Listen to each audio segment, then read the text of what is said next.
ಇವ್ರು ಕೆಲಸ ಮಾಡೋದು ಕಾಂಟ್ರವರ್ಸಿ ಆಗುತ್ತೋ ಅಥವಾ ಕಾಂಟ್ರವರ್ಸಿ ಆಗಲಿ ಅಂತಲೇ ಈ ಮನುಷ್ಯ ಈ ಕೆಲಸಗಳಿಗೆ ಕೈ ಹಾಕ್ತಾನೋ?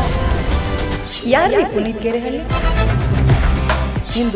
ಹಿಂದೂ ಧರ್ಮದ ಹೆಸರು ಹೇಳ್ಕೊಂಡು ದಂಧೆ ಮಾಡ್ತಾ ಇದ್ದಾರೆ ಪುನೀತ್.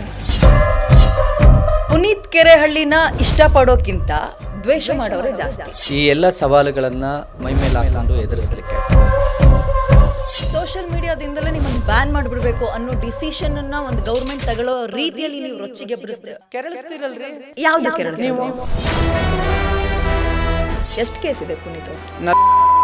ಪ್ರಕರಣಗಳಿದಾವೆ. ಗೋರಕ್ಷಣೆ ಮಾಡ್ತೀನಿ ಅಂತ ಹೇಳ್ಕೊಂಡು ದಂಧೆ ಮಾಡ್ತಾ ಇದ್ದಾರೆ. ತಾಯಿನ ಪ್ರೀತಿಸು, ನಿನ್ ತಾಯಿಗೆ ನೋವಾದಾಗ ಅದನ್ನ ಪ್ರಶ್ನಿಸಬೇಡ ಅಂತ ಅಂದ್ರೆ ಹೇಗೆ? ಏನ್ ಟ್ಯಾಗ್ ಲೈನ್ ಕೊಡ್ತಾರೆ? ಅನೇಕ ಫೋನ್ ಪೇ, ಗೂಗಲ್ ಪೇ ಭಿಕ್ಷುಕ ಅಂತ ಕರೀತಾರೆ, ಅಂತ ಕರೀತಾರೆ. ನಿಮ್ಮ ಅಮ್ಮನಿಗೆ ಎಂತ ಮಗ ನೀವು? ಏನೇನೋ ಯಾಕೆ ತರ್ತೀರಿ?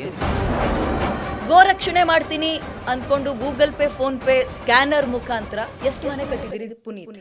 ದೇಣಿಗೆಯನ್ನ ದಂಧೆ ಅಂತ ಕರೆಯೋದಾದ್ರೆ ಪ್ರತಿ ಸ್ವಾಮೀಜಿಗಳು, ಮೌಲಿಗಳು, ಫಾದರ್ಗಳು ದಂಧೆಯನ್ನು ಮಾಡ್ದಂಗೆ ಆಗ್ಬಿಡುತ್ತೆ. ನೀವ್ ಯಾವ ಸ್ವಾಮೀಜಿನೂ ಅಲ್ಲ. ನಮಸ್ಕಾರ, ನೀವು ನೋಡ್ತಾ ಇದ್ದೀರಾ PNS ವಿಸ್ತಾರ. ನಾನು ವಿದ್ಯಾ ಮಲ್ನಾಡ್. ಈ ವ್ಯಕ್ತಿ ಬಗ್ಗೆ ಹೇಳಬೇಕು ಅಂದ್ರೆ, ಹೋರಾಟ ಮಾಡ್ತೀನಿ ಅಂತ ರಸ್ತೆಗಿಳಿದ ಮೇಲೆ ಮನೇಲಿದ್ದದಕ್ಕಿಂತ ಈ ಸ್ಟೇಷನ್ನು ಜೈಲಲ್ಲಿ ಇದ್ದಿದ್ದೇ ಜಾಸ್ತಿ. ಇವ್ರು ಕೆಲಸ ಮಾಡೋದು ಕಾಂಟ್ರವರ್ಸಿ ಆಗುತ್ತೋ ಅಥವಾ ಕಾಂಟ್ರವರ್ಸಿ ಆಗಲಿ ಅಂತಲೇ ಈ ಮನುಷ್ಯ ಈ ಕೆಲಸಗಳಿಗೆ ಕೈ ಹಾಕ್ತಾನೋ ಅನ್ನುವ ಪ್ರಶ್ನೆ ಕೇಳಿದಾಗ ನಮ್ಮ ಕರ್ನಾಟಕದಲ್ಲಿ ಬರುವಂತಹ ಕೆಲವು ಫೇಸ್ಗಳಲ್ಲಿ ಈ ಪುನೀತ್ ಕೆರೆಹಳ್ಳಿ ಕೂಡ ಒಬ್ರು. ಸೊ ಯಾಕೆ ಹಿಂಗೆ, ಈ ವ್ಯಕ್ತಿಯ ವ್ಯಕ್ತಿತ್ವ ಹೆಂಗೆ, ಇದ್ರ ಬಗ್ಗೆ ಕೇಳೋಣ ಅಂತ ನಾವು ಇವತ್ತು ಸ್ಟುಡಿಯೋಗೆ ಕರೆಸಿದೀವಿ. ಸೊ ವೆಲ್ಕಮ್ ಮಾಡ್ಕೊಳ್ತೀನಿ. ಪುನೀತ್ ಅವರೇ, ನಮಸ್ತೆ, ಕಾರ್ಯಕ್ರಮಕ್ಕೆ ಸ್ವಾಗತ. ನಮಸ್ಕಾರ. ಹೆಂಗಿದ್ದೀರಿ? ಗೊತ್ತಿಲ್ಲದೆ ಬಂದಿದ್ದಲ್ಲ, ಗೊತ್ತಿದ್ದು ಬಂದಿರೋದು. ಚೆನ್ನಾಗಿದ್ದೀನಿ. ಗೊತ್ತಿಲ್ಲದೆ ಬಂದಿದ್ದಲ್ಲ, ಗೊತ್ತಿದ್ದು ಬಂದಿದ್ದು. ಯಾವುದಕ್ಕೆ? ಈ ಎಲ್ಲ ಸವಾಲುಗಳನ್ನು ಮೈಮೇಲೆ ಹಾಕ್ಕೊಂಡು ಎದುರಿಸಲಿಕ್ಕೆ. ಅದು ಗೊತ್ತಿತ್ತು ನನಗೆ.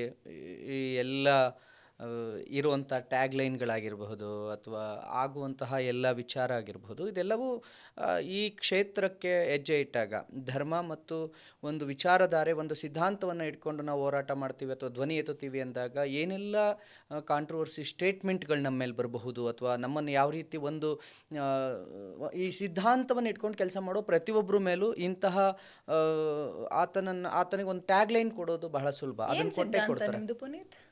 ನಾವು ನಮ್ಮ ನಂಬಿಕೆಯ ಮೇಲೆ ಕೆಲಸ ಮಾಡೋದು, ನಮ್ಮ ಧರ್ಮ ಮತ್ತು ನಮಗೆ ಆದಂಥ ಒಂದು ವಿಚಾರ ಇದೆಯಲ್ಲ, ಒಂದು ಸಿದ್ಧಾಂತ ಅಂತ ಅಂದರೆ ಏನಂದರೆ, ಈಗ ನಾನು ಬದುಕೋದು, ನಾನು ನಂಬ್ತೀನಿ, ನನ್ನ ಧಾರ್ಮಿಕ ನಂಬಿಕೆಗಳಿದೆಯಲ್ಲ ಅದನ್ನು ರಕ್ಷಣೆ ಮಾಡ್ಕೊಳ್ಬೇಕು ಮತ್ತು ಅದರ ಪರವಾಗಿ ಧ್ವನಿ ಎತ್ತಬೇಕು. ಅದನ್ನು ನನ್ನ ಸಿದ್ಧಾಂತ, ಅದನ್ನು ನಾನು ಅಳವಡಿಸ್ಕೊಂಡಿದ್ದೀನಿ. ಅದು ನನಗೆ, ನನ್ನ ನಂಬಿಕೆಗಳಿಗೆ, ನನ್ನ ಧಾರ್ಮಿಕ ಭಾವನೆಗಳಿಗೆ ಧಕ್ಕೆ ಆದರೆ ಅದನ್ನು ಪ್ರಶ್ನಿಸೋದೇ ನನ್ನ ವಿಚಾರ. ನಿಮ್ಮ ಧಾರ್ಮಿಕ ನಂಬಿಕೆ ಅಂದರೆ ಹಿಂದೂ ಧರ್ಮದ ನಂಬಿಕೆ? ನನ್ನ ಧಾರ್ಮಿಕವೇ ಹಿಂದೂ ಅಲ್ವಾ? ನನ್ನ ಧರ್ಮ ಹಿಂದೂ ಆಗಿರುವಾಗ ನನ್ನ ಧಾರ್ಮಿಕ ಭಾವನೆ ಬೇರೆ ಆಗ್ಲಿಕ್ಕೆ ಹಿಂದೂ ಧರ್ಮದಲ್ಲಿ, ಅದರಲ್ಲೂ ಕೃಷ್ಣ ಮಾತು ಹೇಳೋದು, ನೀನು ಯಾವ ಧರ್ಮ ಜಾತಿ ಅಂತ ಇಷ್ಟಪಡ್ಬೇಡ, ನಿನ್ನನ್ನು ನೀನು ಇಷ್ಟಪಡು, ನನ್ನನ್ನು ನಂಬು ಸಾಕು ಅಂತ. ಬಟ್ ನೀವು ಮಾಡ್ತಾ ಇರೋದೇನು? ನೀವು ಧರ್ಮ ಅಂತ ಹೋದಾಗ ನಾನು ಪಾಲಿಸೋದು ಮಾತ್ರ ಧರ್ಮ ಆಗುತ್ತೆ. ಅದನ್ನು ಈಗ ನನ್ನ ತಾಯಿ ಅಂತೀನಿ, ನಿನ್ನ ತಾಯಿನ ಪ್ರೀತಿಸು, ನಿನ್ನ ತಾಯಿಗೆ ನೋವಾದಾಗ ಅದನ್ನು ಪ್ರಶ್ನಿಸಬೇಡ ಅಂತ ಅಂದರೆ ಹೇಗೆ? ಯಾವಾಗ ನಾನು ನನ್ನ ತಾಯಿಗೆ ಪ್ರೀತಿಸ್ತೀನಿ ಅಂತ ಅಂದರೆ, ನನ್ನ ತಾಯಿಗೆ ಯಾರಾದರೂ ಕೆಟ್ಟದಾಗ ಮಾತಾಡಿದ್ರೆ ಅದನ್ನು ನಾನು ವಿರೋಧಿಸಿದಾಗ ಮಾತ್ರ ನನ್ನ ತಾಯಿ ಮೇಲೆ ನಾನೊಂದು ಭಾವನೆ ಇಟ್ಕೊಂಡಿದ್ದೀನಿ ಅಂತ. ಭಾವನೆ ಅನ್ನೋದು ಅಷ್ಟು ಇಂಪಾರ್ಟೆಂಟ್ ಆಗುತ್ತೆ. ನನ್ನಲ್ಲಿ ಭಾವನೆ ಇದೆ. ಈಗ ನಾನು ಯಾವುದನ್ನು ಪ್ರೀತಿಸ್ತೀನೋ ಅದಕ್ಕೆಲ್ಲಾದರೂ ಧಕ್ಕೆ ಆಗ್ತಿದೆ ಅಂದಾಗ ಅದನ್ನು ಪ್ರಶ್ನಿಸ್ತೀನಿ. ಅಂದರೆ ನಾನು ಬರೀ ಪ್ರೀತಿಸೋದಕ್ಕೆ ಮಾತ್ರ ಅಲ್ಲ, ನಾನು ಪ್ರೀತಿಸೋದನ್ನು ರಕ್ಷಿಸೋದು ಕೂಡ ನನ್ನ ಕರ್ತವ್ಯ ಆಗುತ್ತೆ ಅಂತ. ಬರೀ ನೀವು ಪ್ರೀತಿಸಿ ಅಂದರೆ ಬರೀ ಪ್ರೀತಿಸ್ಕೊಂಡೇ ಹೇಗಿರಲಿ, ಪ್ರೀತಿಸಿದ್ದನ್ನು ರಕ್ಷಿಸಬೇಕಾಗಿರೋದು ನನ್ನ ಕರ್ತವ್ಯನೇ. ನಾನು ಆರಂಭದಲ್ಲಿ ಒಂದು ಲೈನ್ ಹೇಳಿದೆ, ಹೋರಾಟ ಅಂತ ರಸ್ತೆಗಿಳಿದ ಮೇಲೆ ಮನೇಲಿದ್ದಕ್ಕಿಂತ ಜಾಸ್ತಿ ಸ್ಟೇಷನಲ್ಲಿ ಇದ್ದಿದ್ದೇ ಹೆಚ್ಚು ಈ ವ್ಯಕ್ತಿ ಅಂತ. ಎಷ್ಟು ಕೇಸ್ ಇದೆ ಪುನೀತ್ ಅವರು? 46ಕ್ಕೂ ಹೆಚ್ಚು ಪ್ರಕರಣಗಳಿದಾವೆ. ಯಾವ ಪ್ರಕರಣ? ಎಲ್ಲ ಪ್ರಕರಣಗಳು ಕೂಡ ಒಂದು ಗೋವಿನ ವಿಚಾರಕ್ಕೆ, ಮ್ಯಾಕ್ಸಿಮಮ್ ನಂದಿರೋದು ಗೋವಿನ ವಿಚಾರಕ್ಕೆ ಕೇಸಸ್ ಆಗಿದೆ. ಅದು ಬಿಟ್ಟರೆ ಈಗ 7 ಪ್ರಕರಣಗಳು ಕಳೆದ ಫೆಬ್ರವರಿ ತಿಂಗಳಲ್ಲಿ ಅಕ್ರಮ ಬಾಂಗ್ಲಾ ವಲಸಿಗರ ವಿಚಾರದಲ್ಲಾಯಿತು. ಅದಕ್ಕೆ ಏನಾಗುತ್ತೆ, ನಾವು ಯಾವುದನ್ನು ವಿರೋಧಿಸ್ತೀವೋ ಆಗ ಅದನ್ನು ವಿರೋಧಿಸುವವರು ಇರ್ತಾರೆ. ಅವರು ನಮ್ಮಲ್ಲಿ ಪ್ರಕರಣಗಳನ್ನ ದಾಖಲಿಸ್ಕೊಂಡು ಬರ್ತಾರೆ. ಮತ್ತೊಂದು, ಈಗ ನಾನು ಮಾಡುವ ಹೋರಾಟ ಒಂದು ಸರ್ಕಾರಕ್ಕೆ ತೊಂದರೆ ಆಗ್ತಿದೆ ಅಂದಾಗ ಅಥವಾ ಅದೆಲ್ಲೋ ಅವರ ವಿಚಾರಧಾರೆಗಳಿಗೆ ಎಗೆನೆಸ್ಟ್ ಆಗಿದ್ದೀವಿ ಅಂದಾಗ ಅವ್ರು ನಮ್ಮನ್ನು ನಿಲ್ಲಿಸಲಿಕ್ಕೆ ಮಾಡುವಂಥ ಪ್ರಯತ್ನಗಳು ಈ ಪ್ರಕರಣಗಳನ್ನ ದಾಖಲಿಸೋದು. ಆ ಪ್ರಕರಣಗಳನ್ನ ದಾಖಲಿಸಿ ನಾವು ಆತನನ್ನು ಹತ್ತಿಕ್ತೇವೆ ಅಥವಾ ಆ ವಿಚಾರಗಳನ್ನು ಹತ್ತಿಕ್ತೀವಿ ಅಥವಾ ಆ ವ್ಯಕ್ತಿಯನ್ನೇ ಹತ್ತಿಕ್ತೀವಿ ಅಂತ. ಅವರುಗಳು ಪ್ರಕರಣಗಳನ್ನ ದಾಖಲಿಸ್ಕೊಂಡು ಬಂದಿದ್ದಾರೆ. ಎಲ್ಲವೂ ಸಾರ್ವಜನಿಕ ಜೀವನ, ಅಂದರೆ ವೈಯಕ್ತಿಕವಾಗಿ ನನ್ನ ಮೇಲೆ ಅಥವಾ ನನ್ನ ವಿಚಾರಕ್ಕಾಗಿ ನನ್ನ ವೈಯಕ್ತಿಕವಾಗಿ ಇದುವರೆಗೂ ಒಂದು ಕೇಸು ಕೂಡ ಇಲ್ಲ ನನ್ನ ಮೇಲೆ. ಸೋಷಿಯಲ್ ಮೀಡಿಯಾದಲ್ಲಿ ಜನ ಏನು ಮಾತಾಡ್ತಾರೆ ಆ್ಯಂಡ್ ಜನರ ಮನಸ್ಸಲ್ಲಿ ಏನಿದೆ ಅನ್ನೋದ್ರ ಮೇಲೆ ಒಂದೆರಡು ಪ್ರಶ್ನೆ ಕೇಳ್ತೀನಿ. 100%. ಪುನೀತ್ ಕೆರೆಹಳ್ಳಿನ ಇಷ್ಟಪಡೋಕ್ಕಿಂತ ದ್ವೇಷ ಮಾಡೋರೇ ಜಾಸ್ತಿ. ಅದು ನೋಡುವವರಿಗೆ ಆಗ ಅನ್ನಿಸ್ಬಹುದು. ಯಾಕೆಂತಂದರೆ ಈಗೇನಾಗುತ್ತೆ, ನಾನು ಒಂದು ಮಸಾಲೆ ದೋಸೆ ವಿಡಿಯೋ ನೋಡಿದ್ರೆ ಮಿಕ್ಕಿದಂತೆ 100 ವಿಡಿಯೋಗಳನ್ನು ಅದಕ್ಕೆ ರಿಲೇಟೆಡ್ನೇ ತೋರಿಸುತ್ತೆ. ನೀವು ಯಾವ ವಿಚಾರವನ್ನು ಪ್ರೀತಿಸಿ ನೋಡ್ತಿರೋ ಇವತ್ತು ನಿಮಗೆ ರಿಲೇಟೆಡ್ ಆಗಿರೋವಂಥದ್ದನ್ನೇ ಇವತ್ತಿನ ಸೋಷಿಯಲ್ ಮೀಡಿಯಾಗಳು ಕೊಡೋದ್ರಿಂದ ನೀವು ಯಾವ ಚಾನಲ್ಲು ಅಥವಾ ಯಾವ ವಿಚಾರಧಾರೆಯನ್ನು ಇಟ್ಕೊಂಡು ನೀವು ಸೋಷಿಯಲ್ ಮೀಡಿಯಾವನ್ನು ಬಳಸ್ತಿದ್ದೀರೋ ಅದೇ ವಿಚಾರಗಳು ಹೆಚ್ಚಿಗೆ ಬರುತ್ತೆ. ಈಗ ಪುನೀತ್ ಕೆರೆಹಳ್ಳಿಯನ್ನು ನೆಗೆಟಿವ್ ಆಗಿ ತೋರಿಸುವಂತಹ ಅಥವಾ ನೆಗೆಟಿವ್ ಆಗಿ ಮಾತಾಡುವಂತಹ ಕೆಲವು ಚಾನಲ್ಸ್ಗಳಿದ್ದಾವೆ, ಅಥವಾ ಕೆಲವು ಯೂಟ್ಯೂಬರ್ಸ್ಗಳಿದ್ದಾರೆ, ಅಥವಾ ಕೆಲವು ಕ್ರಿಯೇಟರ್ಸ್ ಇದ್ದಾರೆ. ಅಂದರೆ ಅವರಿಗೆ ಅದು ಕಂಟೆಂಟ್, ಅದು ಅವರು ಆ ಕಂಟೆಂಟ್ಗಳನ್ನು ನೋಡುವಾಗ ಆ ಕಂಟೆಂಟ್ನ ಯಾರು ಲೈಕ್ ಮಾಡ್ತಾರೋ ಅವ್ರಿಗೆ ಅಂಥದ್ದೇ ಕಂಟೆಂಟ್ಗಳನ್ನು ಹೆಚ್ಚಾಗಿ ತೋರಿಸುತ್ತೆ. ಹಾಗಾಗಿ ಅದು ಆಗ ಅನ್ನಿಸ್ಬೋದು. ನನ್ನ ಪರ ಇರೋರಿಗೆ ನಾನು ತೆಗೆದ್ರೆ ಪುನೀತ್ ಕೆರೆಹಳ್ಳಿ ಪರ ಇರತಕ್ಕಂಥ ವೀಡಿಯೋಸ್ಗಳೇ ಹೆಚ್ಚು ಬರುತ್ತೆ ಅನ್ನುವ ಮತ್ತೊಂದು ವರ್ಗವೂ ಕೂಡ ಇದೆ. ಹಾಗಾಗಿ ನನಗೆ ಹಾಗೆ ಅನಿಸೋದಿಲ್ಲ, ಅಂದರೆ ನನ್ನ ವಿರೋಧ ಮಾಡೋರೇ ಜಾಸ್ತಿ ಅಂತ. ಯಾಕೆಂದರೆ ಪ್ರೀತಿಸೋರ್ನು ಕೂಡ ನಾನು ನೋಡ್ತೇನೆ. ಹಾಗಾಗಿ ಎರಡು ಬ್ಯಾಲೆನ್ಸ್ ಆಗಿದೆ ಅಂತ ನನಗನ್ಸುತ್ತೆ. ಏನು ಮಾಡ್ಕೊಂಡಿದ್ದೀರಿ ಪುನೀತ್ ನೀವು ಹೊಟ್ಟೆಪಾಡಿಗೆ? ಊಟ. ಹೊಟ್ಟೆಪಾಡಿಗೆ ಏನು ಮಾಡ್ಕೊಂಡು? ಊಟ ಮಾಡಿದೆ. ಊಟಕ್ಕೆ ಏನಾದರೂ ಬೇಕಲ್ಲ? ಏನು ಬೇಕು? ಅದನ್ನೇ ನಾನು ಕೇಳ್ತಾ ಇದ್ದೀನಿ. ನನಗೆ ಬೆಳಗ್ಗೆ ವ್ಯಾಪಾರ ಏನು? ನನಗೆ ನಾನು ಬಿಸ್ನೆಸ್ ಅಲ್ಲ. ಓಕೆ, ಪುನೀತ್ ಕೆರೆಹಳ್ಳಿ ಏನು ಮಾಡ್ಕೊಂಡಿದ್ದಾರೆ ಅಂತ ಯಾಕೆ ಕೇಳಿದೆ ಅಂದರೆ, ಗೋರಕ್ಷಣೆ ಮಾಡ್ತೀನಿ ಅಂತ ಹೇಳ್ಕೊಂಡು ದಂಧೆ ಮಾಡ್ತಾ ಇದ್ದಾರೆ. Google pay, phone pay business ಮಾಡಿಕೊಂಡು ಹಿಂದೂ ಧರ್ಮದ ಹೆಸರು ಹೇಳ್ಕೊಂಡು ದಂಧೆ ಮಾಡ್ತಾ ಇದ್ದಾರೆ ಪುನೀತ್. ನೀವು ನನಗೆ ತೋರಿಸಿ ಇಲ್ಲ, ನೀವು ದಾಖಲೆ ಇಲ್ಲದೆ ಮಾತಾಡಬಾರ್ದು ಅಂತ. ಅಂದರೆ ದಂಧೆ ಅಂದರೆ ಏನು? ಈಗ ದೇಣಿಗೆಯನ್ನು ತೆಗೆದುಕೊಳ್ಳುವುದನ್ನು ದಂಧೆ ಅಂತ ಕರೆಯೋದಾದರೆ ಎಲ್ಲ ಮಠಮಾನ್ಯಗಳು ದಂಧೆ ಮಾಡ್ತಾ ಇದ್ದಾವ, ಎಲ್ಲ ಮಸ್ಜಿದ್ಗಳು ದಂಧೆ ಮಾಡ್ತಾ ಇದ್ದಾವ, ಎಲ್ಲ ಚರ್ಚ್ಗಳು ದಂಧೆ ಮಾಡ್ತಾ ಇದ್ದಾವ, ಎಲ್ಲ ಪಕ್ಷಗಳು ದಂಧೆ ಮಾಡ್ತಾ ಇದ್ದಾವ, ಎಲ್ಲ ರಾಜಕೀಯ ಪಕ್ಷಗಳು ದೇಣಿಗೆಯನ್ನು ತೆಗೆದುಕೊಳ್ತವೆ. ಯಾವುದೇ ಸಂಘಟನೆಗಳು ದೇಣಿಗೆ ತೆಗೆಲ್ದೆ ಕೆಲಸ ಮಾಡ್ತಾ ಇಲ್ಲ. ನೀವು ತಗೊಳ್ತಾರ ದೇಣಿಗೆ ದಂಧೆ ಅಲ್ಲ. ದೇಣಿಗೆಯನ್ನು ದಂಧೆ ಅಂತ ಕರೆಯೋದಾದ್ರೆ ಪ್ರತಿ ಸ್ವಾಮೀಜಿಗಳು, ಮೌಲಿಗಳು, ಫಾದರ್ಗಳು ದಂಧೆಯನ್ನು ಮಾಡ್ದಂಗೆ ಯಾವ ಸ್ವಾಮೀಜಿನೂ ಅಲ್ಲ. ಯಾರು ನನಗೆ ದೇಣಿಗೆ ಕೊಡ್ತಾರಲ್ಲ, ಇದನ್ನ ನಾನು ಹೇಳ್ತಾ ಇರೋದು ಬರೀ ಸ್ವಾಮೀಜಿಗಳು ಯಾಕೆ, ರಾಜಕೀಯದವರು ಕೂಡ ತಗೊಂತಾರಲ್ಲ, ಪ್ರತಿಪಕ್ಷಗಳು ದೇಣಿಗೆ ತಗೊಳ್ತಾರೆ. KRS ಪಕ್ಷ ದೇಣಿಗೆ ತೆಗೆದುಕೊಳ್ಳುತ್ತೆ, BJP ಪಕ್ಷ ದೇಣಿಗೆ ತೆಗೆದುಕೊಳ್ಳುತ್ತೆ, ಕಾಂಗ್ರೆಸ್ ದೇಣಿಗೆ ತೆಗೆದುಕೊಳ್ಳುತ್ತೆ. ನೀವು ಯಾವುದಕ್ಕೋಸ್ಕರ ದೇಣಿಗೆ ಕೊಡೋರು ಕೇಳಿ, ಯಾಕೆ ಕೊಡ್ತಿದ್ದೀರಾ ಪುನೀತ್ ಕೆರೆಹಳ್ಳಿಗೆ ಅಂತ ಅದನ್ನ ನಾನು ಕೇಳ್ತಾ ಇದ್ದೀನಿ. ಅವ್ರು ಕೊಡ್ತಾರೆ, ನಾವು ಕೆಲಸ ಮಾಡ್ತಾ ಇದೀವಿ, ನಾವು ಮಾಡ್ತಾ ಇರೋ ಕೆಲಸ ಅವ್ರಿಗೆ ಇಷ್ಟ ಆಗ್ತದೆ, ಕೊಡ್ತಾ ಇದ್ದಾರೆ. ಏನು ಕೆಲಸ ಮಾಡ್ತೀರಿ ಅವ್ರಿಗೆ ಇಷ್ಟ ಆಗುವಂಥದ್ದು? ಅದೇ ಯಾವುದು? ನಾನೀಗ ಅದನ್ನೇ ಹೇಳಿದೆ, ಗೋರಕ್ಷಣೆ ಪಕ್ಕಕ್ಕಿಡೋಣ, ಅದ್ರ ಜೊತೆಗೆ ಏನು ಮಾಡ್ತೀರಿ? ಅಂದರೆ ನಾನು ಧಾರ್ಮಿಕ ಭಾವನೆಗೆ ಧಕ್ಕೆ ಆದ ನಾನು ನಿಮ್ಮನ್ನ ಬಹುಶಃ ಒಂದು 5-6 ಪ್ಯಾನೆಲ್ಗಳಲ್ಲಿ ಮೀಟ್ ಮಾಡಿದ್ದೀನಿ, ಡಿಬೇಟ್ಗಳಲ್ಲೇ ಡಿಸ್ಕಸ್ ಮಾಡಿದ್ದೀವಿ. ಒಂದು ನೇರವಾದ ಪ್ರಶ್ನೆ ಕೇಳಿದ್ದೆ ಆಲ್ರೆಡಿ ನಾನು ನಿಮಗೆ. ಇದನ್ನು ಹಿಂದೂಗಳು ಹಿಂಗೆ ಹೋಗಬೇಕು, ಮುಸ್ಲಿಂ ಧರ್ಮದವ್ರನ್ನ ದೂರ ಇಡಬೇಕು, ಹಿಂದೂಗಳು ಹಿಂಗೆ ಮಾಡಬೇಕು, ಇದನ್ನೆಲ್ಲ ಹೇಳಕ್ಕೆ ಪುನೀತ್ ಕೆರೆಹಳ್ಳಿ ಹಿಂದೂಗಳನ್ನೇನು ಗುತ್ತಿಗೆಗೆ ತಗೊಂಡಿದ್ದೀರಿನ್ರಿ ಅಂತ ನಾನು ಕೇಳಿದ್ದೆ. ನಾನು ಯಾಕೆ ಈ ಪ್ರಶ್ನೆ ಕೇಳಿದೆ ಅಂತ ಹೇಳ್ತೀನಿ. ದೇಣಿಗೆ ಆ್ಯಂಡ್ ದಂಧೆ ಅಜಗಜಾಂತರ ವ್ಯತ್ಯಾಸ ಇದೆ ಪದಕ್ಕೆ. ನಾನು ಮಾಡೋ ಕೆಲಸಕ್ಕೆ ದೇಣಿಗೆ ಸಿಗ್ತಾ ಇದೆ ಅಂದ್ರಿ, ಯಾವ ಅರ್ಥದಲ್ಲಿ ಹೇಳ್ತಾ ಇದ್ದೀರಿ ಅಂತ ಗೊತ್ತಾಗಲಿಲ್ಲ ನನಗೆ, ಆ ಕಾಂಟೆಕ್ಸ್ಟ್ ಗೊತ್ತಾಗಲಿಲ್ಲ. ಅಲ್ಲ, ನಿಮಗೀಗ ನನಗೆ ಈಗ ನಾನು ಗೋರಕ್ಷಣೆ ಮಾಡ್ತೀನಿ ಅಂದ್ಕೊಂಡು Google pay, phone pay, scanner ಮುಖಾಂತರ ಎಷ್ಟು ಮನೆ ಕಟ್ಟಿದ್ದೀರಿ ಪುನೀತ್? ಕಟ್ಟಿದ್ರಿದ್ರೆ ತೋರಿಸಿ. ನಾನು ಅಂದರೆ ಅಂದರೆ ನಾವು ಎಲ್ಲರೂ ಏನು ಹೇಳ್ಕೊಳ್ತಾರೆ, ಫೋನ್ಪೇ, ಗೂಗಲ್ ಪೇ, ಪುನೀತ್ ಕೆರೆಹಳ್ಳಿಗೆ ಲಕ್ಷಾಂತರ ರೂಪಾಯಿ ಬರ್ತಿದೆ ಅಂತ ಯಾರಾದರೂ ಭಾವಿಸಿದರೆ ಅದು ತಪ್ಪು ಕಲ್ಪನೆ. ಅಂದರೆ ನನಗೆ ಅದೊಂದು ಕಾಂಟ್ರವರ್ಸಿ ಲೇಬಲ್ ಅಷ್ಟೇ. ಎಷ್ಟು ಆಸ್ತಿ ಮಾಡ್ಕೊಂಡಿದ್ದೀರಿ ಅಂತ? ಅದೇ 46 ಕೇಸ್ ಇದೆ. 46 ಕೇಸ್ಗಳಿದ್ದಾವೆ, ಅದೇ ನಿಮ್ಮ ಆಸ್ತಿ ಸದ್ಯದ ಪಾಲಿಗೆ. ಯಾರು ನಿಮ್ಮ ಪರವಾಗಿದ್ದಾರೆ ಪುನೀತ್? ಯಾಕೆ ಸುಸ್ತಾಗ್ತಿಲ್ವಾ ನಿಮಗೆ? ನಿಲ್ಲಿಸ್ಬೇಕು ಅನ್ನಿಸ್ತಿಲ್ವಾ? ನಿಮ್ಮದೇ ಸಾಲಿನಲ್ಲಿ ಬಂದು ಒಂದಿಬ್ರು ಆಲ್ರೆಡಿ ಕಣ್ಮರೆ ಆಗಿರೋದನ್ನ ನಾವು ನೋಡಿದ್ದೀವಿ. What about Puneeth Kerehalli? ಆಗೋದೇ ಇಲ್ಲ. ಯಾಕೆ?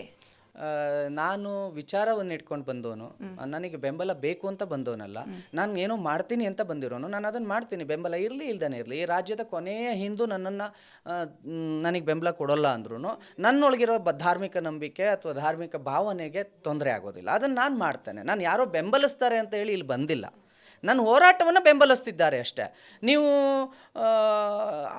ಹಣ ಕೊಟ್ಟರೆ ಆ ಹಣ ತೊಗೊಂಡು ನಾನು ಡೀಸೆಲ್ ಹಾಕಿಸ್ಕೊಂಡು ಕಾರಲ್ಲಿ ಹೋಗ್ಬೋದು, ಇಲ್ಲಾಂದ್ರೆ ನಡ್ಕೊಂಡು ಹೋಗ್ತೀನಿ. ನಡ್ಕೊಂಡು ಹೋಗಾದ್ರೂ ಗೋರಕ್ಷಣೆ ಏನು ಮಾಡ್ತೇನೆ, ನಿಲ್ಲಿಸಲ್ಲ.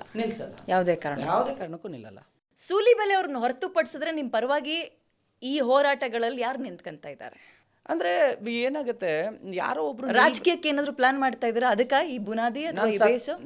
ಅಕಸ್ಮಾತ್ ಏನಾದರೂ ನೀವು ಕೊನೆಯವರೆಗೂ ಇದ್ದರೆ, ನಾನು ಕೊನೆಯವರೆಗೆ ಇದ್ದರೆ, ಇನ್ನೊಂದು 50 ವರ್ಷ ಆದಮೇಲೆ, ಆಗ ನೀವೇ ಹೇಳ್ಬೋದೇನೋ ಮತ್ತೊಂದು ದಿವಸ, ಕರೆಕ್ಟ್ ಪುನೀತ್ರ, ಇದು ನಾವು ಅವತ್ತು ಕೇಳಿದ್ವಿ ಅಂತ ಹೇಳಿ ಇನ್ನೊಂದು ಯಾವುದಾದ್ರೂ ಮತ್ತೊಂದು ಬ್ರಾಡ್ಕಾಸ್ಟ್ ಮಾಡಿದ್ರೆ, ನಾನು ಸತ್ತ ಮೇಲೆ ನನ್ನ ಶವವೂ ಕೂಡ ರಾಜಕೀಯವನ್ನು ಪ್ರವೇಶ ಮಾಡೋದಿಲ್ಲ. ಸಂಸಾರ ಮತ್ತು ರಾಜಕೀಯ ಎರಡಕ್ಕೂ ನಿರ್ಬಂಧ ಹಾಕಿಕೊಂಡು ನಾನು ಇಲ್ಲಿಗೆ ಬಂದವನು ಫುಲ್ ಟೈಮ್. ಅಂದರೆ ಒಂದು ಸಂಸಾರ, ಇನ್ನೊಂದು ರಾಜಕೀಯ, ಈ ಎರಡು ಆಗಲ್ಲ ಅಥವಾ ಆಗಿಲ್ಲ? ಹಾಗಲ್ಲ, ಸರಿ, ಆಗಲ್ಲ ಅಂತ ಬಂದವನು. ಯಾಕೆಂದರೆ ಮದುವೆ ಮಾಡಿಕೊಂಡು ಬೇಡ ಅಂತ ಬರೋದು ಸುಲಭದ ಮಾತದು. ಮದುವೆ ಆಗಲ್ಲ ಅಂತ ಹೇಳಿ 24ನೇ ವರ್ಷ. ಯಾವ ತರ ಸನ್ಯಾಸತ್ವ ಪುನೀತ್? ನಾನು ಸನ್ಯಾಸಿ ಅಂತ ಅಂದರೆ, ಸನ್ಯಾಸಿ ಯಾಕೆ? ನನಗೆ ಸನ್ಯಾಸಿ ಅಲ್ವೇ ಅಲ್ಲ ನಾನು. ಕಾಮ, ಕ್ರೋಧ, ಮದ, ಮತ್ಸರ ಅಂದ್ರೆ ಹರಿಷಡ್ ವರ್ಗ ಅಂತ ಬರುತ್ತೆ. ಬೇಡ, ನಾವು ತೀರಾ ಅಷ್ಟು ಹಳೇದಕ್ಕೆ ಹೋಗೋದು ಬೇಡ. ಯಾಕೆ ನಾನು ಹೋರಾಟ ಮಾಡ್ತೀನಿ ಅಂದ್ರೆ ಮದುವೆ ಆಗ್ಬಾರ್ದಾ? ಮದುವೆ ಈ ನಿರ್ಧಾರ ಯಾಕೆ? ಅಲ್ಲ, ನನಗೆ ಭಯನ ಪುನೀತ್ ಕೆರೆಹಳ್ಳಿಗೆ ಫ್ಯಾಮಿಲಿ ಮೇಲೆ? ಹೌದು. ಯಾಕೆ? ಹೆಂಡತಿ ಮಕ್ಕಳು ಅನ್ನೋದು ಬಹಳ ಭಯವನ್ನು ತರಿಸುತ್ತೆ. ಯಾಕೆ ಅಂತ ಅಂದರೆ ಅದು ಜವಾಬ್ದಾರಿ. ಅದು ಸುಮ್ಮನೆ ಒಂದಲ್ಲ. ಈಗ ಹೋರಾಟ ಹೇಗೆ ನನ್ನ ಜವಾಬ್ದಾರಿಯೋ, ಸಂಸಾರ, ಮನೆ ಮತ್ತು ಮಕ್ಕಳು, ಅದು ಮಡದಿ ಮತ್ತು ಮಕ್ಕಳು ಅನ್ನೋದು ಬಹಳ ದೊಡ್ಡ ಜವಾಬ್ದಾರಿ.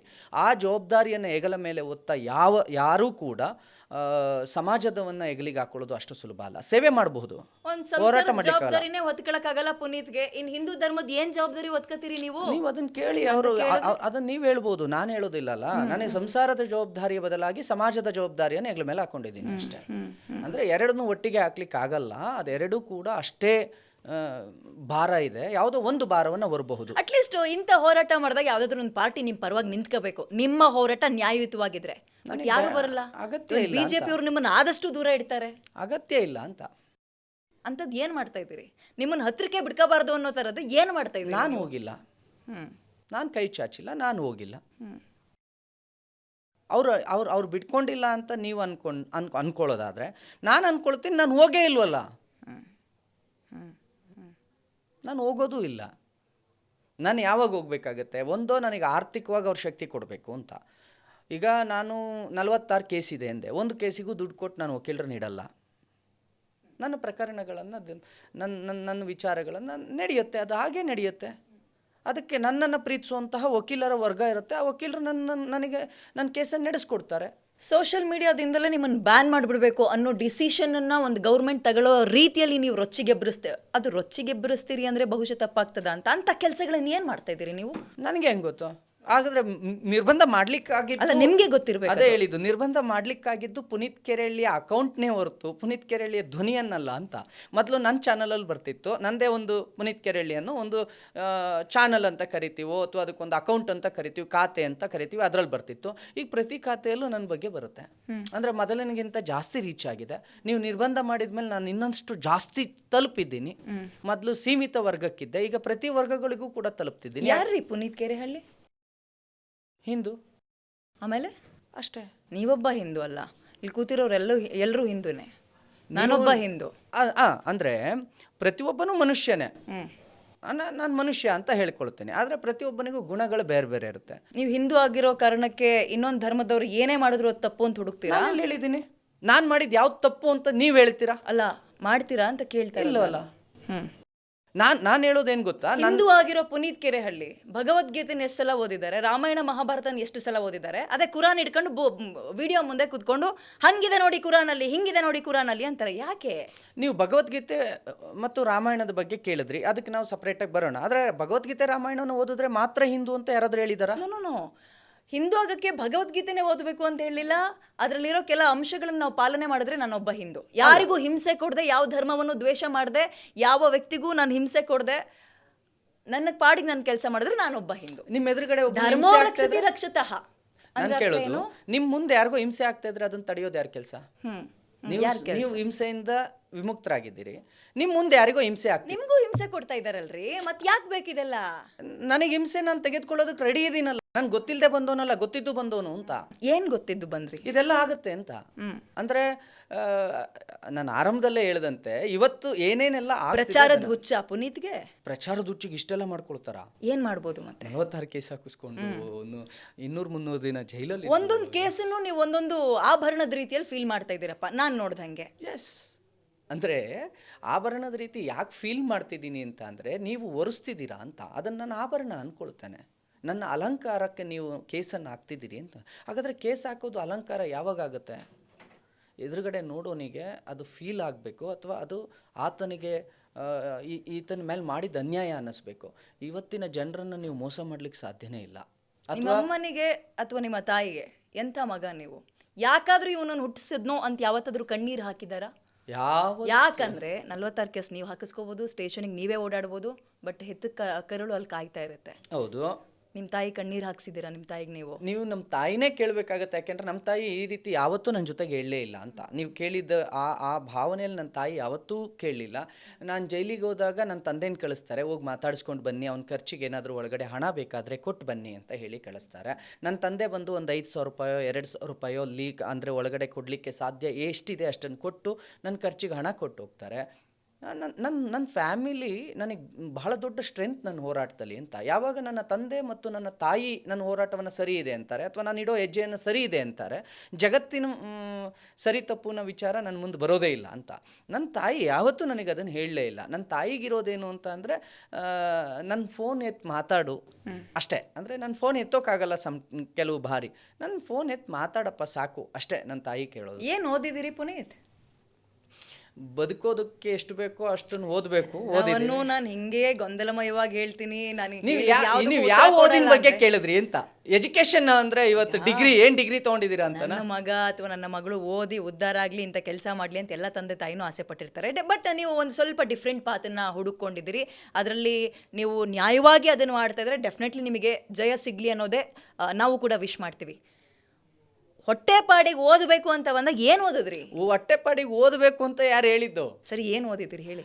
ನಾನು ಡಿಗ್ರಿ ಇನ್ಕಂಪ್ಲೀಟ್. ಡಿಗ್ರಿಗೆ ಹೋಗಬೇಕಾದ್ರೆ ಐ ಥಿಂಕ್ ನನಗೆ ಸಮಸ್ಯೆ ಆಯಿತು. ಅಂದರೆ ಈ ಹೋರಾಟದ ವಿಚಾರಗಳಲ್ಲಿ ಕೆಲವೊಂದು ಸಮಸ್ಯೆಗಳಾಯಿತು. ಹಾಗಾಗಿ ನಾನು ಮುಂದುವರಿಸ್ಲಿಕ್ಕೆ ಸಾಧ್ಯ ಆಗಲಿಲ್ಲ. ನಾನು PUನಲ್ಲಿದ್ದಾಗ ಮನೆಯಲ್ಲಿ ಸ್ವಲ್ಪ ಪರ್ಸ್ನಲ್ ಪ್ರಾಬ್ಲಮ್ಸ್ ಆಗಿ ಆ PU ಬ್ರೇಕ್ ಆಗಿತ್ತು. ಅದಾದಮೇಲೆ ಕರೆಸ್ಪಾಂಡೆನ್ಸ್ ಕಟ್ಟಿ PU ಮುಗಿಸ್ಕೊಂಡೆ. ನನಗೂ ಪತ್ರಕರ್ತನಾಗಬೇಕು ಅನ್ನೋ ಬಹಳ ಆಸೆ ಇತ್ತು. ಪತ್ರಕರ್ತ ಆಗಬಹುದಿತ್ತೇನೋ ಓದಿದ್ದಿದ್ರೆ. ಗೋರಕ್ಷಣೆ ಅಂತ ಬಂದಾಗ ಎಷ್ಟು ಹಸುಗಳನ್ನು ಇಲ್ಲಿ ತನಕ ಕಾಪಾಡಿದಿರಿ? ಅವುಗಳನ್ನು ಏನು ಮಾಡಿದಿರಿ? ನೋಡಿ, ಏನಾಗುತ್ತೆ, ಏನು ಮಾಡಿದಿರಿ ಅನ್ನೋದಕ್ಕೆ ನಾನು ಆಮೇಲೆ ಹೇಳ್ತೇನೆ. ಖಂಡಿತವಾಗಿಯೂ ಉತ್ತರವನ್ನು ಇದಾದ್ಮೇಲೆ ಕೊಡ್ತೇನೆ.